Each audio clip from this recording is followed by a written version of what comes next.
खल्को अस्सलाम वालेकुम। मेरी जीजी और कोबी दोनों बैठे हैं। अभी सुबह सुबह इन्होंने नाश्ता कर लिया है और ये भी आपको हाय खल्को कह रहे। मेरी आवाज़ सुन के तो जल्दी जल्दी आ गए, हालांकि ये वापस सो रहे थे। तो चले आज आगाज़ करते हैं नाश्ते के साथ कुछ मीठी खट्टी बातें। मीठी खट्टी बातें करने से पहले मेरे लूलो और फ्रेंकी से भी मिल ले। हाय लूलो। और मेरे लैला मजनू से भी मिल ले। अभी इनका केज साफ नहीं किया, केज अभी साफ करूंगी। चले मैं अपने लिए नाश्ता बनाती हूँ और आप लोगों से साथ साथ बातें भी करती हूँ। तो फ्रिज खोलती हूँ, अपने लिए ब्रेड निकालती हूँ। अच्छा बात पता है क्या है, खान पापा है गांव में और लियाकत उनके साथ है। लियाकत को हमारे खाने पीने का बहुत पता है, बहुत अच्छा बच्चा है। बस अल्लाह ताला अच्छा ही रखे, बिगड़ते हुए देर नहीं लगती। तो एक बच्ची है मेरे साथ, बच्ची तो नहीं है, एक 18 साल की बच्ची है, वो मेरे साथ है। मैं बच्चों से काम नहीं कराती हूँ। छोटी सी बच्ची थी, वो कह रहे थे इसको ले जाओ ये वो, पता नहीं क्यों मैं छोटे बच्चों से काम नहीं करा सकती हूँ। मैं तो फिर उनकी खिदमत करूँगी। तो ये 18 साल की बच्ची है, ये मेरे साथ है। इसका नाम नाजनीन है और ये अभी मेरे साथ काम करती है, लेकिन इतना बोझ इसके ऊपर नहीं डालती हूँ। मैंने कहा चलो तुम सफाई करो, मैं अपने लिए नाश्ता बनाती हूँ। तो नाश्ता बनाती हूँ, ब्रेड लेती हूँ। मुझे पाकिस्तान का ब्रेड इतना अच्छा नहीं लगता। अब आप लोग कहोगे कि शोशा करती हूँ, जो भी करती हूँ, लेकिन हमारे ब्रेड में, यूके के ब्रेड में और इसमें ज़मीन आसमान का फ़र्क होता है। क्या फ़र्क होता है मुझे नहीं मालूम, शायद आप लोग बता दें कि इसमें फ़र्क क्या होता है। सुबह मैं मामलेट खाती हूँ ब्रेड के साथ, वो ले लिया है। और क्योंकि मैं फाटी हूँ, मोटी मोटी मोटी, तो मैं एक अंडा भी बॉयल करती हूँ। तो अंडा बॉयल करती हूँ और मैं सुबह को ग्रीन टी पीती हूँ। बाद में कॉफ़ी का पूरा जग मारती हूँ। लेकिन अभी मैं और ये दोनों मेरे पीछे कोबी और जीजी आ गए। अब मेरे पाँव में जाएंगे और कहीं मैं इनके ऊपर स्टेप ना करूँ तो मैं बहुत ही, अब फिर ये देखो ऐसे मेरी टांगों में बैठ के ऐसे मुझे देख रही है कि बस मैं छत के जाऊँ। चलिए मैं बनाती हूँ नाश्ता और साथ में जैसे आपसे प्रॉमिस किया है कि मैं थोड़ा थोड़ा, बस जिंदगी की कहानी हर किसी की होती है, हर किसी की होती है। आपकी भी होगी, उसकी भी होगी, इसकी भी होगी। बस किसी किसी की कहानी बहुत अनयूजुअल होती है। मेरे ख्याल में हर औरत की कहानी अनयूजुअल होती है, लेकिन कोई मेरी तरह खुशकिस्मत होते हैं जिसकी बहुत ही यूनिक और अनयूजुअल होती है। तो आपके साथ थोड़ा थोड़ा शेयर करूँगी। मैंने वादा किया था आप लोगों के साथ कि मैं उनके किन के बारे में बातें नहीं करूँगी, तो उनको किन के को अल्लाह हिदायत दे और मुझे भी अल्लाह हिदायत दे। और मुझे तो वैसे एक हिदायत अल्लाह ने दिया हुआ है, हिदायतुल्लाह खान मेरे हस्बैंड का नाम है। एनीवे, अभी पहले तो मैं नहीं बताती थी, पापा खान कहती थी। अब सारी दुनिया में चर्चा हो गया है, इनके किनके उनके ने बता दिया है कि हिदायतुल्लाह खान हमारा बेटा है। तो अब तो नाम का पता चल गया है, तो अब तो मैं बताऊंगी कि क्या नाम है। चलिए लेते हैं पान में थोड़ा सा पानी, ऑमलेट ये रख दूंगी ट्रे में और बॉईल करने के लिए रख दिया है मैंने अपना अंडा। मैंने नहीं दिया, मुर्गी का अंडा है, पर मेरे घर में आ गया तो मेरा हो गया है ना। शुरू होती हूँ अल्लाह के नाम से जो बेनिहायत मेहरबान और रहीम है। बिस्मिल्लाहिर्रहमानिर्रहीम। अच्छा कहानी कहाँ से शुरू करूँ, वो है ना, कहाँ तक सुनोगे, कहाँ तक सुनाऊं, हजारों ही शिकवे हैं, क्या क्या बताऊं। मेरी आवाज़ वैसे सुबह को बहुत ख़राब होती है, ऐसी भी ख़राब होती है, मैं कौन सी लता मंगेशकर की खाला हूँ, लेकिन सुबह को बहुत ख़राब होती है।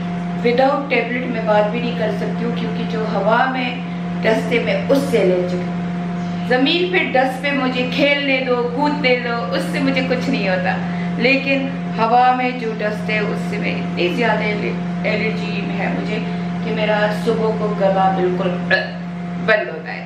और ये मेरे बच्चुंगड़े खेले हैं। आई विश मैं कैमरा घुमाती जाऊँ और इनको आपको दिखाती जाऊँ। अंडा बॉयल हो रहा है तो बस ये मैं कहानी सुना रही हूँ कि अंडा बॉयल हो रहा है तो अंडा बॉयल हो रहा है तो अंडा बॉयल हो रहा है, कह रही हूँ आप लोगों को फेडअप कर रही हूँ। मुझे पता है आप लोगों ने कॉफी का मग लिया हुआ है, बैठे हो और सोच रहे हो कि मम्मा अब ये बकवास बंद कर और शुरू हो जा। एनीवे मुझे पता है जब मैं ये कहती हूँ कि मैं बकवास कर रही हूँ तो आप में से बहुत मेरे बच्चों खफा होते हैं कि मम्मा ऐसे मत कहो, पर ये मेरा एक कहते हैं ना तकिया कलाम है, मैं हर वक्त ये वर्ड यूज करती हूँ। तो कोई बात नहीं, कोई बात नहीं, ठंडा खाओ ठंडा खाओ ठंडा खाओ। तो आप लोगों को पहले भी मैंने बताई हुई है कि मैं 5 भाइयों की बहन, बहुत ही लाडली थी, अब्बू की बहुत ही ज्यादा लाडली थी। यहाँ तक कि मेरे अब्बू कहते थे कि ये एक जिन हुआ करता था, उस जिन के एक तोते में जान होती थी और मेरी जान चीना में है, मुझे चीना कहा करते थे। तो ऐसी लाडली थी और मेरी अम्मी उसे कहा करती थी कि सवार के अब्बू इस लड़की को इतना लाडला मत बड़ा करो, पराई डर जाएगी, ऐसे ना हो कि इसकी किस्मत वहाँ इतनी अच्छी ना हो तो फिर ये गुजारा नहीं कर सकेगी। मेरे अब्बू कहते थे मैं इसके साथ नौकरानियां भेजूंगी और अगर ना हुआ तो मैं इसको अपने घर से जाने ही नहीं दूंगी, मैं इसको यहाँ रखूंगी। और वही बात हुई। भाइयों की भी मैं बहुत लाडली थी, यहाँ तक कि मेरा एक भाई है तीसरे नंबर पे बड़ा भाई, वो मेरी चुटिया बनाया करता था, वो मेरी मेहंदी लगाया करता था। वैसे मेहंदी बड़ी बकवास लगाता था पर मेरी मेहंदी बहुत प्यारी लगाता था और वो हमेशा चुपके से मुझे कोई न कोई चीज ला के दिया करता था, चाहे वो चुपके से अम्मी से चाहे चुपके से बीवी से, लेकिन वो हमेशा मुझे चीजें ला के दिया करता था। और यकीन करें कि मेरी शादी वाले दिन मैंने कहा मेरा स्ट्रेटनर खराब हो गया और मेरी शादी वाले दिन वो गया, हालांकि वो संडे का दिन था, छुट्टी का दिन था और वो कारखाने यहाँ कहते हैं, वो वहाँ गया और वो वहाँ से मेरे लिए स्ट्रेटनर लेके आया। और मेरी अम्मी इतना गुस्सा थी कि शादी तो खैर मेरी बहुत ही छोटी सी मामूली सी बहुत ही खराब शादी थी। आपको क्या बताऊं कि वो शादी कम और मातम ज्यादा था। कहाँ से शुरू करूं कहानी? अब आप कहोगे कि मातम क्यों था, तो उसकी भी एक वजह है। चले ऐसे करती हूँ, थोड़ा सा पीछे से जाके शुरू करती हूँ। हालांकि मैं तो सोच रही थी शादी के दिनों से शुरू करूँगी, लेकिन फिर आप लोगों को समझ नहीं आएगी कि ये शादी मातम कैसी हुई। तो चले थोड़े से पीछे जाते हैं। चल सबिया चल चल चल। सबिया 14 साल की हुई, बड़ी नखरों से, बहुत ही लाडली, यानी इस हद तक लाडली कि अगर मुझसे घर में कोई एक गिलास पानी भी लिया करता था, एक गिलास पानी का मेरे भाई या कोई मुझे कह देते थे तो मेरे अब्बू कहते थे तुम लोगों के हाथ नहीं टूटे, उससे मत मांगो, इतने नौकर हैं घर में उनसे मांगो। मेरे अब्बू ने मेरी अम्मी को अपने हैसियत से ज्यादा कंफर्ट दिया था। मेरे अब्बू मेरे अम्मी के आशिक थे, बस आशिक ही थे। तो हमारे घर में जब मेरे भाई कहते हैं कि उन्होंने थोड़ा सख्त टाइम देखा था जब अब्बू पेशावर आ गए, अपनी फैमिली से अलग हुए, लेकिन आप यकीन करें कि मैंने कभी कोई सख्त वक्त नहीं देखा। मैंने बचपन से ही ऐश और आराम और खूबसूरत जिंदगी देखी है। हालांकि जो मेरे बड़े भाई बताते हैं वो थोड़ा सा उल्टा है, लेकिन मैंने जब से आंखें खोली, घर था प्यारा, अब्बू का कारखाना था, अब्बू के पीपल मंडी में दुकान थे और बिजनेसमैन था। मेरी अम्मी के पास 4-5 काम करने वाले होते थे। हालांकि मेरे अब्बू कोई बहुत बड़े खान नहीं थे, बस सादा से बिजनेसमैन थे। मेरी अम्मी अच्छे खासे खानदान की, बड़े खान की बेटी थी। तो हुआ यूं, थोड़ा स्टॉप ना करो आप लोग, थोड़ा बहुत गौर से नहीं सुन रहे हो? चलो गौर से सुनो। वैसे मैंने ये बुक लिखी हुई है, बस आखिरी मरहलों पे है, पर आप लोगों को मैं अब वीडियो के जरिए भी बता रही हूँ, क्योंकि मैंने बुक किसी को दी है कि वो उसमें गलतियाँ सब ढूंढे। तो मैंने उनको ये भी कहा है कि तुम लोग वीडियो भी देखना, अगर कोई मुझसे बात भूल गई है तो शायद वो इस वीडियो में मौजूद हो। एनीवे, बड़ी खुश पढ़ रही थी। 5 भाइयों की बहन थी, मेरे से बाद भी एक बहन थी, लेकिन हमेशा अम्मी उसको ज़्यादा प्यार करती थी, क्योंकि मेरी अम्मी कहती थी तुम्हारा बाप फ़र्क करता है, इसको कम और तुम्हें ज़्यादा प्यार करते हैं, तो अम्मी उसको हमेशा ज़्यादा प्यार करती थी। और मैं बाप के बहुत नज़दीक थी। मुझे अच्छी तरह याद है, 10-12 साल की थी, अच्छी खासी लंबी और हेल्दी थी।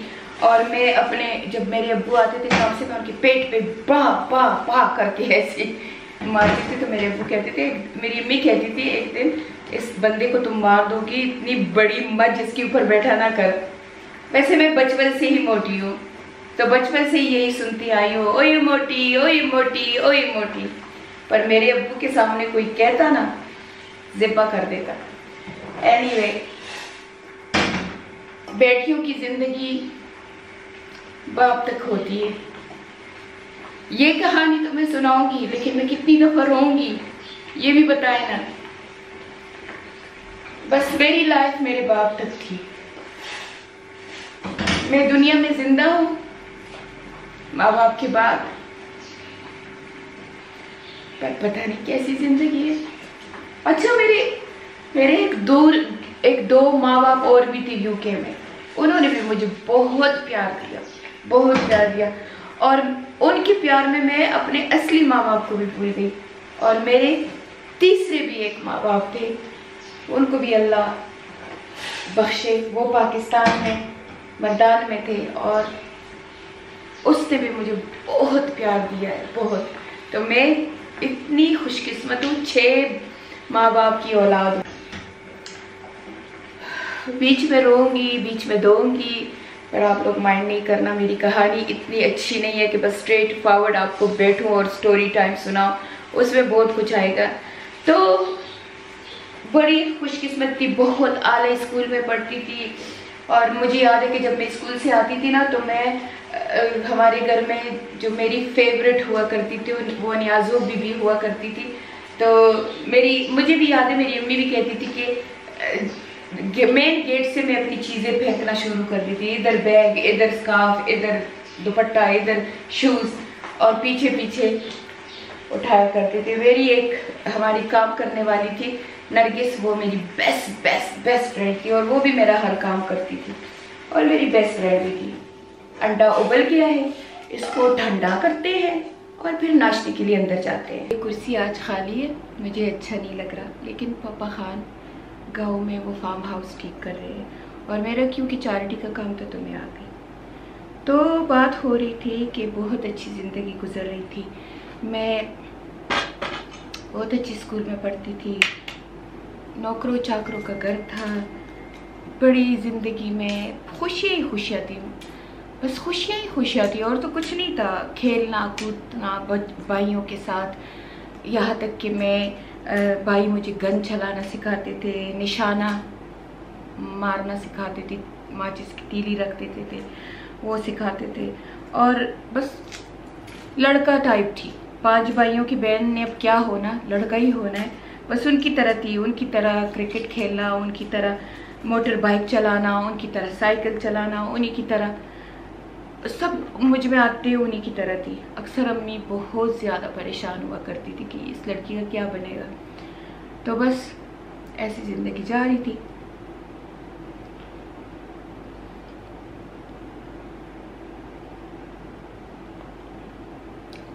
अब जो खान पापा है वो मेरे सगी खाला के नवासे थे, और क्योंकि बाबा तो शुरू से ही यानी कि बिल्कुल 17-18 साल की एज से एज अ स्टूडेंट यूके गए थे, और वहाँ पे रहते थे, जर्मनी और यूके। तो ये उनका बड़ा बेटा था, और बाबा बहुत कंसर्न होता था कि ये कहीं गलत हाथों में ना पड़ जाए, गलत आदतें ना संभाले। तो मेरी पैदाइश से पहले ही बाबा इसको तकरीबन, खान पापा मुझसे 9 साल 9.5 साल बड़े हैं, तकरीबन 8 साढ़े 8 साल का हमारे घर में छोड़ गया था मेरी अम्मी के पास। क्योंकि मेरी अम्मी अपने ख़ानदान की मशहूर औरत थी कि ये बहुत पारसा है, और बहुत यानी कि इतनी एजुकेशन नहीं की थी, लेकिन फिर भी वेल एजुकेटेड थी। और बातें करने का सलीका, यानी कि पूरे ख़ानदान में, उसके ससुराल में भी उसको माना जाता था और उसके मैके में भी ऐसी औरत थी। हालांकि मैके में सबसे छोटी औलाद थी और ससुराल में छोटी भाभी हुआ करती थी, लेकिन फिर भी उसका माशाल्लाह एक इखलाक था जो पता नहीं अभी तक उसके ससुराल वाले भी और उसके मैके वाले भी उसका नाम लेते हैं तो रो पड़ते हैं। यहाँ तक कि पराए लोग, ये अब मेरे ससुराल में मुझे ऐसे थोड़े दूर के रिश्तेदार 1000 मिले और वो मुझे यही कह रहे थे कि तुम ज़ारा खाला की, ज़ारा बब्बो की, ज़ारा मामी की बेटी हो तो इसलिए ऐसी हो। एनीवे, मुझे लगता है कि मैं अपनी माँ के नाखन के बराबर भी नहीं हूँ, लेकिन आई ट्राई माई बेस्ट क्योंकि मैं उनसे इंस्पायर हूँ। खान पापा मुझे कहते हैं कि जब तुम पैदा हुई थी तो मैंने तुम्हें हाथ में पकड़ा था और मुझे बहुत बुरा लगा कि तुम लड़की पैदा हुई हो, क्योंकि मेरे घर में मेरे बाद 4-5 लड़कियां थी। 5 तो नहीं, मेरे ख्याल में मैं उसकी 1 2 3 4 बहनों से छोटी हूँ। तो कहती थी मेरे घर में 4 बहनें थी तो मुझे ये तुम 5वीं करके मुझे बहुत गुस्सा आया कि ये बच्चा क्यों नहीं है, लड़का क्यों नहीं है, कि मैंने तुम्हें पकड़ा था पहले। और मुझे खान पापा कहते हैं कि मुझे अभी भी याद है तुम इतनी मोटी और पिंक सी थी। बचपन के किस्से तो 1000 है, लेकिन फिर कहानी थोड़ी सी गुटमुट हो जाएगी, तो इसलिए अगर आपको मेरे बचपन के किस्से सुनाने हैं तो 1000 है, वो मैं आपको ज़रूर सुनाऊंगी। एक किस्सा ये भी है कि मैंने जब सबसे पहले 5 साल की उम्र में आटा गूंदा था, क्योंकि न्याजो बीबी जो थी, जो हमारे घर में मेरी लुक आफ्टर करती थी, वो मुझे हर चीज़ सिखाया करती थी, सिलाई सब कुछ सिखाती थी। और उसने मुझे आटा गूंदना जब सिखाया तो जब मेरे अब्बू आए और मैंने आटा गूंदा तो मुझे अभी भी अच्छी तरह याद है कि मेरे अब्बू ने पूरे स्ट्रीट में मिठाई बांध दी थी और बहुत कुछ उसका एक तमाशा बनाया था। तो मुझे ये भी याद है कि एक दफ़ा मेरे ताया अब्बू की बेटी की शादी थी, मैं बहुत छोटी सी थी, तो उसने अपने कानों में 3 एक बड़े से झुमके पहने थे, फिर छोटे। तो जब मैं घर में आई तो मैंने कहा सुंदर, उसका नाम सुंदर था, मैंने कहा सुंदर बब्बो ने, हम बड़ी बहन को बब्बो कहते हैं, तो कि सुंदर बब्बो ने तो 3 पहने थे, मेरा तो 1 है। तो मुझे याद है कि शाम का वक्त था, मेरे अब्बू मुझे लेके गए और मेरी 3 बनाई ये पियर्सिंग, और मेरी अम्मी बहुत गुस्सा में थी कि ये हर बात इसकी मानोगी, ये अच्छी बात नहीं है। तो इस किस्म के मेरे अब्बू थे। बचपन के तो हज़ारों किस्से मेरे हैं। कभी अम्मी से डांट पड़ जाती थी, कभी अब्बू के कंधों पे चढ़ती थी, कभी भाइयों के कंधों पे चढ़ती थी। मेरे भाइयों का भी एक प्यार, एक मोहब्बत, मुझे अब याद करती हूँ तो रोना आ जाता है कि कितना प्यार था हम लोगों में। बस जब शादियाँ हो जाती, अपनी फैमिलियाँ हो जाती, इंसान उसमें बिजी हो जाता है। मुझे अब भी यकीन है कि मेरे भाई अब भी मुझे प्यार करते होंगे, क्योंकि मेरे दिल में उनके लिए प्यार है, चाहे दुनिया जहाँ इधर से उधर हो जाए।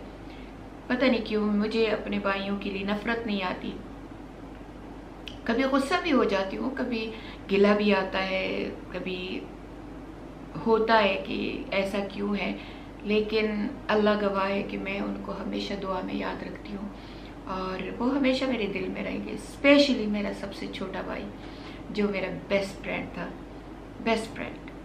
और मैं अगर आपको कहूँ ना कि मेरी जान है उसमें, तो गलत नहीं है। बस जब मैं उससे खफा हुई थी और अब मैं जब अपने अम्मी अब्बू की कब्र में नहीं जाती हूँ तो मैं उसको इसका इल्ज़ाम देती हूँ, लेकिन मेरा प्यार अब भी उसके लिए कम नहीं हो रहा, कभी कम हो ही नहीं सकता उसके लिए। एनीवे चलिए, अंडा तो खा लिया है, अब अपनी ब्रेड पे चूना लगाते हैं अपनी ब्रेड पे मामलेट लगाते हैं और खाती हूँ। तो बात यहाँ से शुरू हुई कि ज़िंदगी बहुत अच्छी जा रही थी। खान पापा हमारे घर में मैट्रिक तक रहे, तो जब मैं थोड़ी सी बड़ी हो गई, 6-7 साल की, तो ये चले गए थे हमारे घर से। लेकिन ये है कि मैं हमेशा यही कहती थी कि ये हमारा छठा भाई है। हालांकि बचपन में मुझे नज़ले की बहुत शिकायत होती थी, मेरी नाक बहती थी, तो मेरी अम्मी कहती थी कि ये तुम्हें पटकने नहीं देता था अपने सामने, कहता था ये इसकी नाक बहती, ये बड़ा डिसेंट सा बॉय था, तो मुझे अपने साथ बैठने भी नहीं दिया करता था। उसे नहीं पता था कि यही मेरा इश्क होगा, यही मेरी जिंदगी होगी। फिर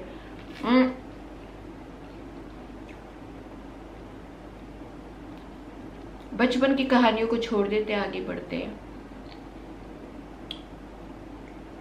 अभी 14 साल की भी नहीं हुई थी, क्योंकि मैं क्लास 9 में पढ़ती थी, तो खान अंकल हमारे घर आए, क्योंकि वो मेरी अम्मी को रेगुलर मिलने आया करते थे, चाहे वो यूके से हो, चाहे गांव से हो, चाहे जहाँ से हो, मेरी अम्मी को वो ज़रूर मिलने आते थे। बल्कि यूके से भी आके वो मेरी अम्मी के घर में ज़्यादा वक्त गुजारते थे। तो आए, मेरी अम्मी ने कहा कि खान इसको थोड़ा सा ये मैथ्स सिखा दो। मैथ्स में मैं अव्वल दर्जे की स्टूडेंट थी, पर खान मशहूर था कि इसको मैथ्स का बहुत पता है। मेरी अम्मी ने उसको कहा कि कल इसका पेपर है तो उसको ये मैथ्स सिखा दो। उसने कहा ऐसे, वो बहुत ही ज़्यादा चुप रहने वाला और बहुत उसमें सिवाय मेरी अम्मी की किसी से बात नहीं करता था और मेरे भाइयों की। उसने मुझे बिठाया और शुरू से ही बहुत रिलीजियस था। उसने मुझे बिठाया तो मैं थी शैतान नंबर 1। वो मैंने कहा कि मैं इससे नहीं सीखना चाहती। मैंने अपनी अम्मी को ना रोने लगी कि मैंने इससे नहीं सीखना, मुझे इससे डर लगता है, मैंने इससे नहीं सीखना। मेरी अम्मी ने मुझे कहा कि देखो अभी तुम्हारा ट्यूटर आया नहीं, कल जो है तुम्हारा पेपर है, तो इससे सीख लो, 1 घंटे में तुम्हें सिखा देगा। मुझे अलजबरा में बहुत ज़्यादा मुश्किल हुआ करती थी, पता नहीं क्यों।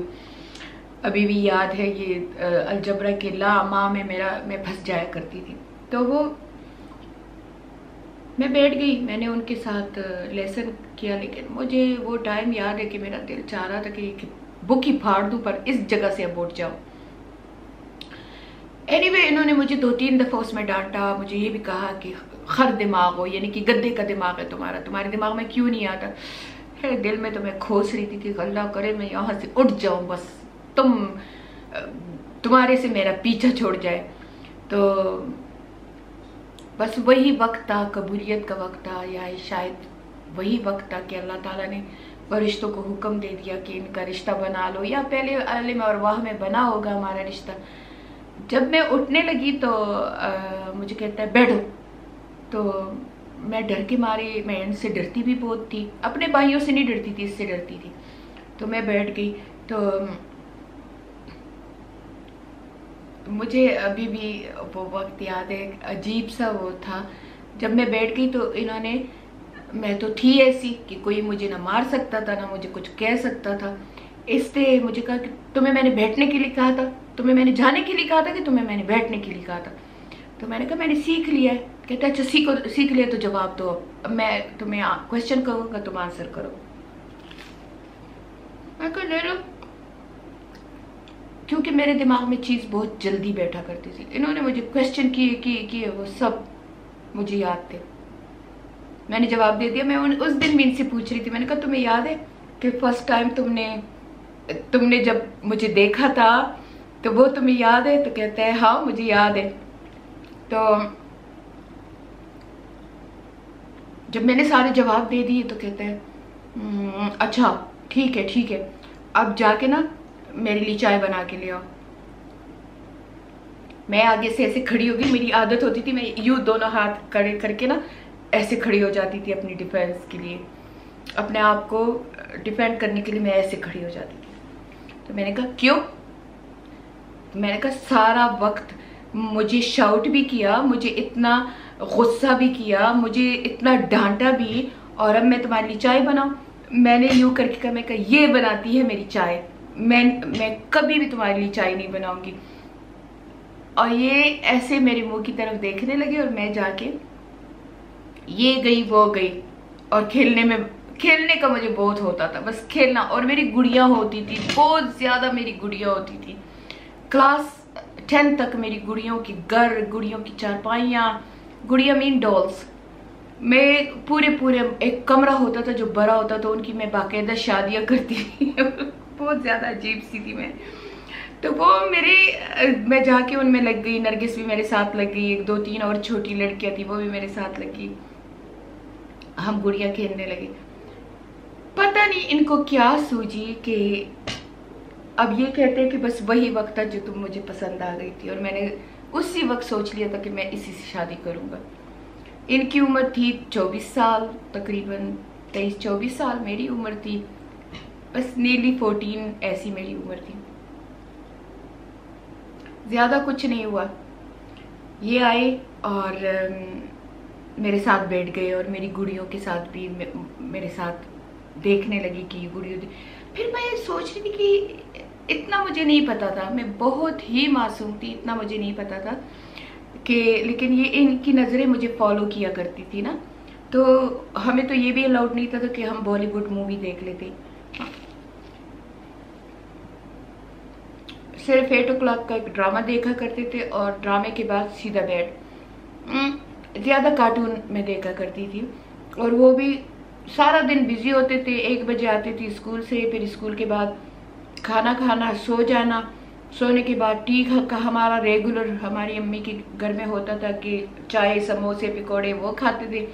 उसके बाद अब्बू ने 5-6 बजे आ जाना, उसके साथ खेल कूद, मेरे भाइयों ने क्रिकेट मैच या कुछ करने किया होता। उसके बाद रात को हमारा पीरियड होता था, हम सब बहन भाई इकट्ठे होके बैठ जाते थे, कज़न भी आ जाते थे, मूंगफलियों का होता था, फालूदे का होता था, और वो खा के खाना खा के एक 8 बजे का ड्रामा, दूध का गिलास पी के कमरों में। बहुत मुख्तसर सी हमारी रूटीन हुआ करती थी, और रेगुलर आर्मी के लोगों की तरह हमारी रूटीन होती थी सब बहन भाइयों की। क्योंकि मेरी अम्मी बहुत सख्त औरत थी, बहुत सख्त, अब्बू से ज्यादा। तो मैं गई, मैंने हमारा वो जो क्लास 9 की पार्टियां वार्टियां होती हैं, क्लास 10 को हम अलविदाई पार्टी देते हैं, वो हमारी थी बड़ी बंठन की। मैं भी गई हुई थी, अम्मी ने मेरे लिए बहुत प्यारा सा ड्रेस बनाया हुआ था, और मेरा वो पार्टी में रोल भी था कि मैं उसमें लड़का बनी थी। तो वहाँ पे सारा दिन पार्टी हुई। फिर वहाँ भी मेरी जो बेस्ट फ्रेंड होती थी वो भी नरगिस थी, आयशी, नरगिस और रजिया, ये तीनों मेरे बेस्ट फ्रेंड हुआ करते थे। उन तीनों से मैंने बात की कि मेरा एक कज़न है, तो वो ऐसे हुआ तो ऐसे हुआ, तो अब मुझे लगता है वो मुझे हर जगह देखता रहता है। तो वो बड़ी तेज थी, वो उम्र में भी मुझसे बड़ी थी। वो कहती है दाल में कुछ काला है, मैं नहीं समझी। एनीवे, जैसी बच्चों की बातें होती है वो बच्चों की बातें हुई। उन्होंने मुझे बड़ा समझाया, ये किया कि ये तुम्हें पसंद करता है। मैंने कहा मैं जाके अम्मी को बताना है ये मुझे पसंद कर। कहते नहीं, अम्मी को ना बताना। कुछ ही दिन खान पापा हमारे घर रहा, और 5-6 दिनों बाद ही बस उन्होंने कुछ भी नहीं कहा, सीधा मेरी माँ के पास गई। मुझे अच्छी तरह याद है, सीधा मेरी अम्मी के पास गई और मेरी अम्मी को कहा कि मुझे सबिया पसंद है और मैं इससे शादी करना चाहता हूँ।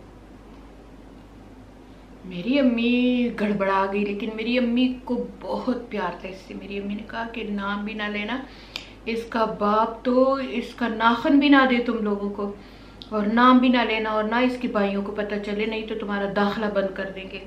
मुझे याद है कि मेरी अम्मी ने ऐसे उसको कहा। खान मेरी अम्मी को पता था कि खान ऐसा आदमी नहीं है। उस जमाने में भी वो बहुत तबलीगी, नमाज गुजार, तहज्जुद गुजार था, लेकिन स्मार्ट बंदा था। मैं भी आपके साथ तस्वीर शेयर करती हूँ, ये देख लेना। तब मुझे लगा कि ये तो वाकई मेरी सहेलियां सच कहती हैं। खान बाहर आया अम्मी से बात करके, और मुझे खान ने स्ट्रेट फॉरवर्ड कहा, हे मैं तुमसे शादी करूंगा। अच्छा, बस वो वक्त था, कबूलियत का टाइम था।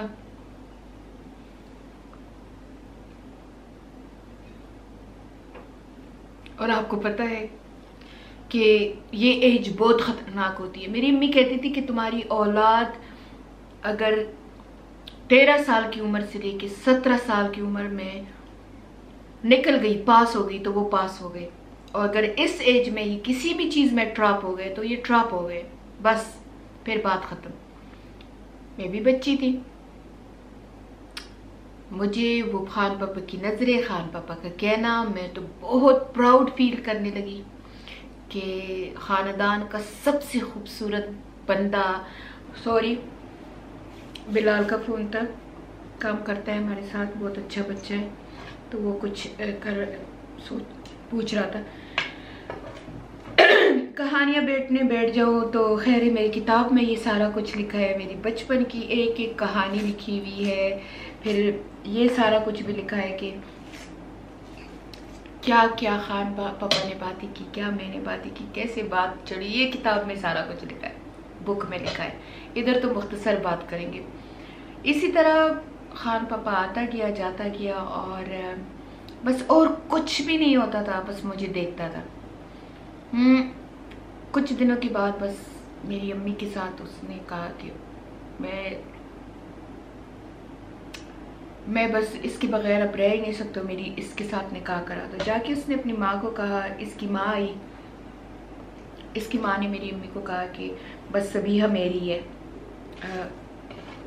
14 साल की थी मेरी, अब ये मेरी है। और हमारे पठानों में इसको निकाह समझा जाता है कि बस अगर एक दफ़ा पठानों में कह दिया ये मेरी है तो बस वो उसकी है, उसको कोई ना पूछ सकते ना उसको। लेकिन मेरी अम्मी खान पापा की माँ का बहुत करती थी, अपनी बहन से ज़्यादा उसका करती थी। हालांकि मेरी अम्मी की बहन की बहू थी खान की मामा, लेकिन मेरी अम्मी उसको बहुत ही ज़्यादा, सहेली था या जो भी था, हर वक्त हमारे घर होती थी, मेरी नंदों की शादियाँ, सारा कुछ। क्योंकि बाबा ज़्यादा यूके में रहता था तो वो नहीं आता था, तो मेरी अम्मी उसकी बेटियों की शादियाँ, यानी हर वक्त ये हमारे घर में होते थे। अगर पाकिस्तान में होते थे तो हमारे घर में ही होते थे। तो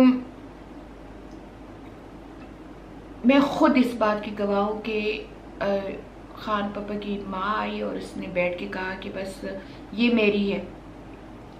मेरी अम्मी ने जाके मेरे अब्बू को कहा कि ऐसी खान की माँ ऐसे कहती है, तो मेरे अब्बू के अल्फाज भी मुझे याद है। मेरे अब्बू ने आगे से कहा, ज़ारा मैंने कभी ज़िंदगी में ऐसा नहीं किया कि तुम्हारी कोई बात ना मानी हो, लेकिन खुदा के लिए ये ना करना, अपनी बेटी को सबीहा को तुम ये तेल फ्राई करके उसमें डाल दो, लेकिन इस ख़ानदान में मत दो। मेरी अम्मी ने ये वो, क्योंकि मेरी अम्मी के दिल के बहुत करीब था ये खान का जो अब्बा था बाबा, वो मेरी अम्मी का भांजा था, लेकिन मेरी अम्मी से 8 साल बड़ा था और खान को उसने बड़ा किया था। बस मेरी अम्मी को वही मेरे लिए अच्छा लगा। इतने में कुछ महीने गुजरे थे, एक और किस्सा हुआ हमारे ख़ानदान में, वो मैं शेयर नहीं करूँगी, क्योंकि वो किस्सा मैं शेयर करूँगी तो किसी की इज्जत जा सकती है, या और मैं ऐसी बेशर्म नहीं हूँ कि किसी की इज्जत को ख़राब करूँ। उसके बाद वो किस्सा होने के बाद मेरी सास बिल्कुल उलट गई। उसने मेरी माँ को कहा इस किस्से में कि इसमें तुम हेल्प करो। मेरी अम्मी ने कहा कि नहीं, मैं हेल्प नहीं कर सकती इस किस्से में। मैं अभी भी कभी कभी कहती हूँ कि शायद मेरी अम्मी मेरी सास की उस बात मान लेती वो, तो शायद मेरी ज़िंदगी अच्छी होती। लेकिन मेरी अम्मी ने भी, वो बहुत दानिश औरत थी, उसने पता है मुझे कि उसने क्यों ये बात उसकी नहीं मानी, लेकिन बस वो मेरी सास ने एक शर्त रख ली थी कि ऐसा होगा तो तुम्हारी बेटी मेरे घर आएगी, ऐसा नहीं होगा तो नहीं आएगी। और इस बात होने से पहले मेरा और खान का निकाह हो गया था, यानी कि 14 साल में मेरे और खान का निकाह हो गया था। और ये जो खान की अम्मी है, इसने मेरी अम्मी को ये शर्त रखी कि तुम ये करोगी। मेरी अम्मी ने कहा नहीं, मैं ये नहीं कर सकती, इससे ख़ानदान उड़ जाएंगे, मेरी मजबूरी है।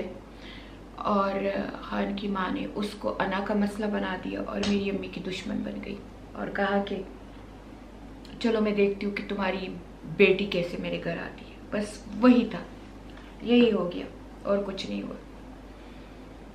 लेकिन खान पापा तो एक तो मुझ पे फिदा थे, एक आशिक थे, दूसरे अब तो वो पीछे जा नहीं सकते थे। अब निकाह के बाद बेचारा कहाँ जाता, क्या करता। एनीवे, बार बार वो हर 2 महीने बाद यूके से वापस आ जाया करता था, हर 2 महीने बाद यूके से वापस आ जाया करता था, और बार बार अपनी माँ को मनाता था, बार बार उसके कदमों में फिरता था कि मेरी शादी कर दो, इससे मेरी शादी कर दो। यानी कि निकाह तो हुआ था, पर सारी खानदानों को भी पता चल गया, सबको, यूके तक सबको पता चल गया कि इसकी माँ नहीं मानती, और माँ ने बाबा को भी कह दिया कि दुनिया इधर से उधर हो जाए, ये मेरी बहू नहीं बनेगी, सिर्फ उस बात की वजह से। यहाँ तक कि मैं अपने अब्बा के घर में थी और इसको पता था कि मैं खान की निकाहशुदा बीवी हूँ, सारा कुछ, और मैं ऐसी सीढ़ियों से ऊपर जा रही थी, हमारा ऊपर ऐसे खुली सी मैदान था और ये वहाँ से नीचे आ रही थी, सर्दियों के दिन थे, और इसने मुझे ऐसे करके मुझे गर्दन से पकड़ लिया, और मैं अल्लाह की कसम खाती हूँ कि इसने मुझे पकड़ लिया। अब शायद वो बूढ़ी है, उसे याद ना रहे, तो उसने मुझे पकड़ के मुझे कहा कि तू सोचना भी नहीं कि मैं तुम्हें अपनी बहू बना के लेके जाऊंगी, और दूर रहना मेरे बेटे से। पर मैं कैसे दूर रहती, मैं उसकी निकाहशुदा बीवी थी, दूर रहने का कैसे सवाल पैदा होता है। और पठानों में तो सिर्फ इस प्याली पे मुंह मीठा करो तो वो निकाह समझा जाता है, ये तो प्रॉपर निकाह हुआ था।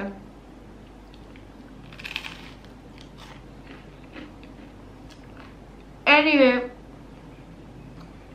मेरे माँ बाप ने इनको अप्रोच किया, मेरे माँ बाप ने इसके ऊपर जिरगे किए, मेरे बहुत कुछ हुआ। मेरे भाइयों ने यहाँ तक कह दिया था कि बस ख़त्म करो ये किस्सा।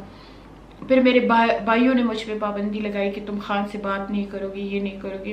मेरी लाइफ को हेल बना दिया था मेरे भाइयों ने। कि जाहिर बात है वो भी इज्जतदार लोग थे, वो कहते थे कि अगर वो तुम्हें बहू नहीं बनाते तो तुम खान से बात नहीं करोगे। खान को कितनी दफ़ा घर से निकाल दिया था, क्या कुछ हुआ था, यहाँ तक कि एक दिन खान के सर के ऊपर गन रख दिया था मेरे भाइयों ने कि तुम इस घर में नहीं आओगे। पर वो भी टिस से मिस नहीं होने वाला था। वो कहता था मैं आऊंगा और इसको मिलूंगा, मेरी हक हलाल की बीवी है।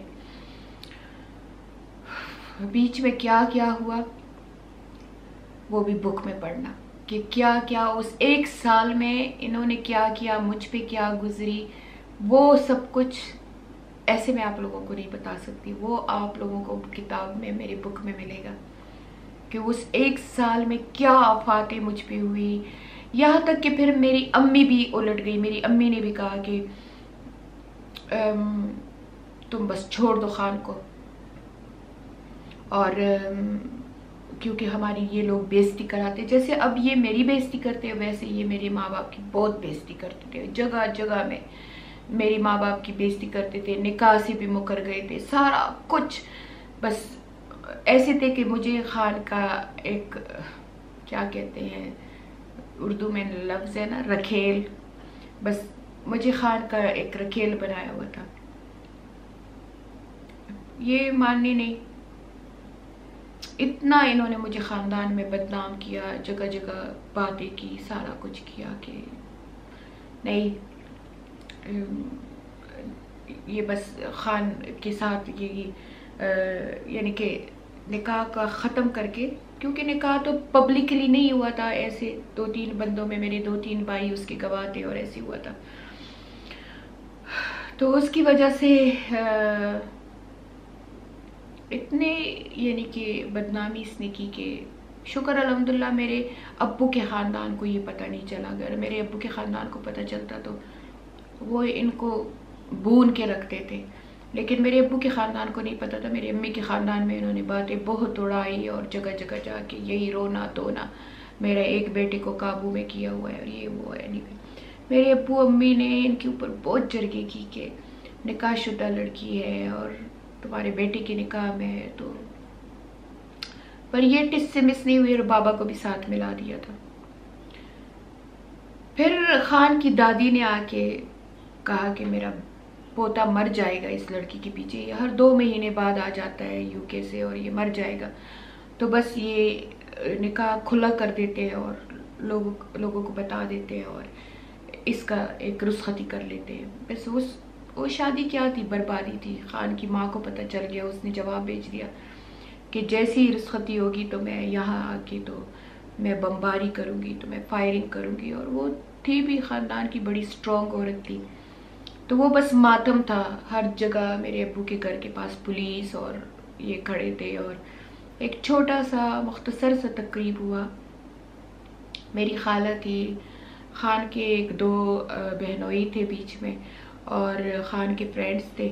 और बहुत ही सिंपल सादा, जिस शादी के लिए मेरे बाप के अरमान थे कि मैं अपनी बेटी की शादी ऐसे करूँगा कि सारा पेशावर देखेगा, वो शादी ऐसी खैरात की तरह शादी हुई। लेकिन मैं खुश हूँ कि मेरी शादी सुन्नत के तरीके से, मेरे बाप ने मुझे मेरी हर ख्वाहिश पूरी की थी।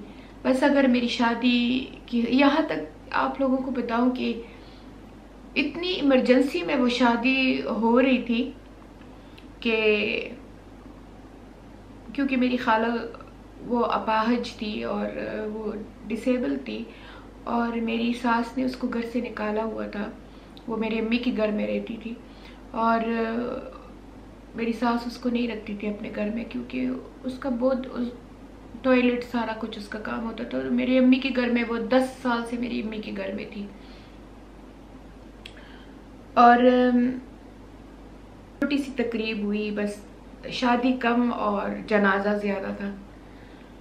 और मैं अभी भी हमेशा एक अरमान है मेरे दिल में कि लड़कियों की शादी, लोग मुझसे पूछते हैं कि तुम्हारी शादी की फ़ोटो, तो शादी की फ़ोटो क्या होंगे मेरा तो जो सूट था वो भी मेरी भाभी की शादी का था। यानी जब मेरे अब्बू ने, और वो मेरे अब्बू तो खैर इस शादी से खुश नहीं थे, मेरे भाई खुश नहीं थे। और मेरी अम्मी थोड़ा बहुत, मेरे अब्बू का ही ऐसे कोने में एक घर था छोटा सा, उसमें मेरी डोली जानी थी। और मेरे अब्बू ने बस ऐसी, यानी कि जैसे, मैं एक बात का मुझे गिला है, ठीक है मेरे ससुराल वालों की तरफ से कुछ नहीं था, पर मेरे बाप मेरी अरमान पूरी कर सकते थे। वो चाहते तो उस शादी को मेरे लिए यूनिक बना सकते थे, लेकिन क्योंकि खान की माँ ने इतना बेइज्जती और इतनी तबाही मचाई हुई थी कि मेरे माँ बाप ने भी मेरे लिए कुछ नहीं किया। मेरे अम्मी अब्बू बस बहुत उदास थे, बहुत, उनका भी कुछ दिल नहीं चाहा कि मेरे लिए कुछ करे। तो बस 3-4 दिनों में मेरी शादी तैयार हुई, क्योंकि खान ने वापस यूके जाना था। और मेरी भाभी की रिसेंटली शादी हुई थी, मेरे छोटे भाई की। तो मेरी भाभी का लहंगा मुझे पहना दिया, और बस थोड़ी बहुत मेरी ज्वेलरी थी वो मुझे पहना दी। और मेरी शादी में किसी को इंटरेस्ट नहीं था, किसी को भी नहीं। मेरे मेके वालों को भी बस था कि ये रिश्ता ख़त्म हो जाए। और पर खान इस शादी के ऊपर खड़ा था। खान ने कहा था कि मर जाऊंगा लेकिन इसको छोड़ूंगा नहीं। और पता नहीं, दिलों में मोहब्बत डालने वाला अल्लाह होता है।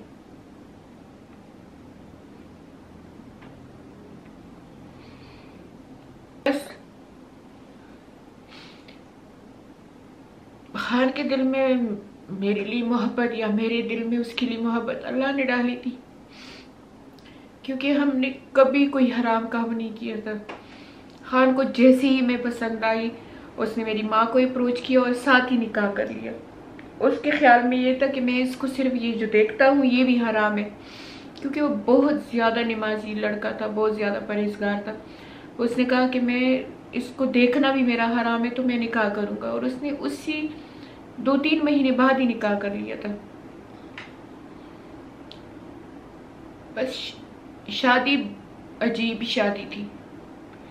मेरा बड़ा भाई आया जो दूसरे नंबर का था, जो मुझसे बहुत प्यार करता था। मैंने इसको कहा मेरा स्ट्रेटनर नहीं है, तो वो उसी वक्त गया